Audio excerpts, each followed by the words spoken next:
नौहर से जुड़ी हर खबर को जानने के लिए लाइक, सब्सक्राइब और शेयर जरूर करें। नमस्कार साथियों, खबर हनुमानगढ़ के नौहर से।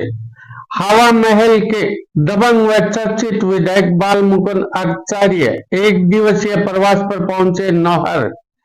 हवा महल विधायक बाल मुकुंद आचार्य एक दिवसीय प्रवास पर नौहर पहुंचे। नौहर पहुंचकर विधायक ने प्राचीन रोड़े वाले हनुमान मंदिर में झोंक लगाई और कार्यकर्ताओं से रूबरू होते हुए इस दौरान मीडिया से भी बातचीत करते हुए उन्होंने जहां भजनलाल सरकार के 1 वर्ष के शासन काल को शानदार बताते हुए इसे सुशासन करार दिया, वहीं कांग्रेस पर विभिन्न प्रकार के माफियाओं और घुसपैठियों को पटपाने का आरोप लगाया।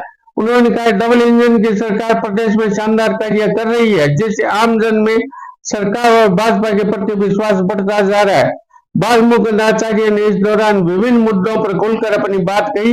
इस अवसर पर मंदिर के पुजारी जॉन कुमार जोशी, देवेंद्र जोशी, गजेंद्र जोशी ने बाल मुकुंद आचार्य का स्वागत किया। इस अवसर पर अनेक भाजपा कार्यकर्ता व पदाधिकारी उनके साथ थे। साथ ही नौहर के संस्कृत महाविद्यालय में भी उन्होंने अवलोकन किया और उनकी कार्यशैली और काज पर संतोषजनक व्यक्त करते हुए आचार्य श्री सुधीर शास्त्री को कार्य का बधाई का पात्र माना।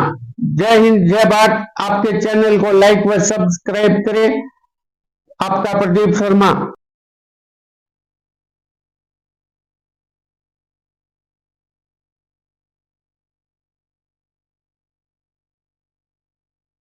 2014 से आदरणीय प्रधानमंत्री नरेंद्र मोदी जी के नेतृत्व में भाजपा और एनडीए की सरकार के नेतृत्व में ऐतिहासिक काम संपूर्ण देश में हो रहे हैं।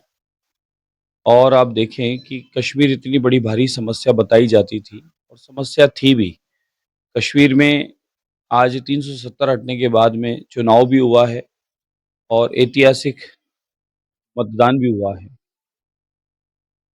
और उसी क्रम में आप देखें कि संपूर्ण भारतवर्ष में जो विकास की गति पकड़ी गई है बिना किसी भेदभाव के। एनडीए की बीजेपी की सरकार केंद्र में है और राज्यों की कहीं भी कोई भी सरकार रही हो, लेकिन मोदी जी के नेतृत्व में सबका विकास करवाया जा रहा है। मिथ्याएं फैलाने का पूरा प्रयास किया कांग्रेस और विपक्षियों ने, माहौल खराब करने का पूरा प्रयास किया। उसके बाद भी तीसरी बार मोदी सरकार बनी और उसी क्रम में भाजपा की यहाँ सरकार राजस्थान में भी ऐतिहासिक काम कर रही है।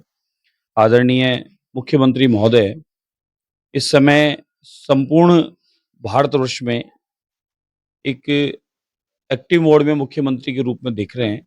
आप देखें कि लगातार मोदी जी 18 घंटे काम कर रहे हैं, तो ये माने कि मुख्यमंत्री महोदय भी 12-15 घंटे काम करने का प्रयास कर रहे हैं। उसी क्रम में आज इन्वेस्टमेंट विदेशों से लाकर यहाँ पर रोजगार उपलब्ध करवाना, भारी कंपनियों को लाकर यहाँ पर इंडस्ट्रियां लगवाना, उसके लिए बराबर प्रयास कर रहे हैं।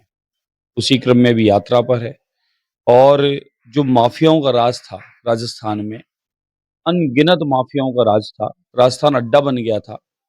और गहलोत शासन में, कांग्रेस की सरकार में पेपर लीक माफिया हो, साइबर क्राइम हो या वसूली माफिया हो, चारों ओर बुरा हाल कर रखा था। लोग त्रस्त थे और यही कामना सब कर रहे थे कि जितनी जल्दी हो सके कांग्रेस की सरकार जाए और भाजपा की आए, और उस क्रम में यह बनी। और उसके बाद लगातार आप देखें विकास के काम हो रहे हैं।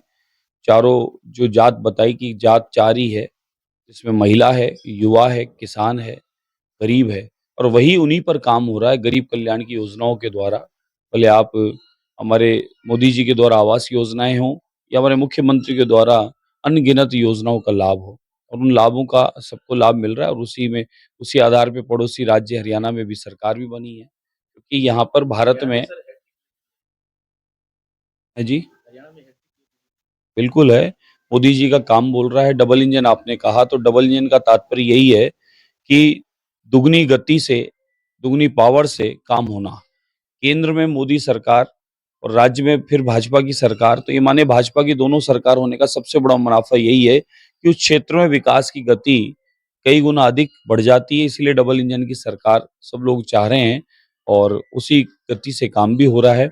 इसलिए अब राजस्थान अग्रणी राजस्थान, विकसित राजस्थान की ओर बढ़ रहा है। और राजस्थान के चौं ओर चारों कोनों में विकास के काम की तेज गति से शुरुआत हो गई। माफियाओं का राज खत्म हो गया।